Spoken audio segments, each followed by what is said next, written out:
ஹே case திஸ்டிராம்ஸ் இந்த வீடுனா இன்னைக்கு நேத்திக்கு வந்து பஞ்சாப் விசஸ் மும்பை நம்ம பங்காளின்னு சும்மாவா கடப்பாரே சும்மாவா எந்த கடப்பாரை இப்போ தான் நல்லா விளையாட்டுருங்க. ஃபஸ்ட் ஸ்டார்டிங்கே விளாட்னா மேலே வந்திருப்பாங்க.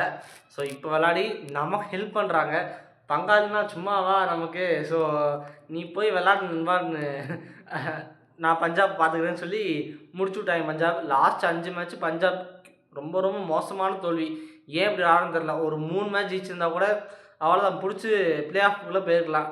எந்த ப்ளே ஆஃப்குள்ளே போவாங்களா மாட்டாங்களா எனக்கு தெரில இன்னும் வரைக்கும். ஏன் சொல்கிறேன்னா, இப்போ ஜிடிக்கு 2 மேட்ச் இருக்குது, நமக்கு 3 மேட்ச் இருக்குது. 3 மேட்ச் ஜெயிச்சிட்டா முடிஞ்சு போச்சு. பஞ்சாபுக்கு 2 மேட்ச் தான் இருக்குது.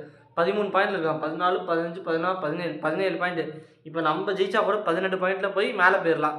ஜிடிக்கு ரெண்டு மேட்ச் இருக்குது. ஸோ இதெல்லாம் இருக்குது. பஞ்சாபுக்கு கிரிட்டிக்கல் சிச்சுவேஷன் தான். எனக்கு தெரிஞ்சு வாய்ப்புகள் ரொம்ப கம்மியாக தான் இருக்குது. அண்டு மும்பை வேறு லெவல் சூப்பராக ஜெயிச்சிட்டாங்க. அது சேசிங்கு அருமை, அற்புதம். திலக் வர்மா வேறு லெவல்லாம் சொல்லணும். அண்ட் அவ்வளோதான். இன்றைக்கி சிஎஸ்கே vs எல்எஸ்டி. சிஎஸ்கே நல்லா இல்லைன்னா சந்தோஷம். நம்ம 4th பிளேஸ் போயிடுவோம். நான் 13, நம்ம 12 பாயிண்ட்ஸ் இருக்கோம். 13, 14 14 பாயிண்ட் விட்டு 4th பிளேஸில் போயிடும்.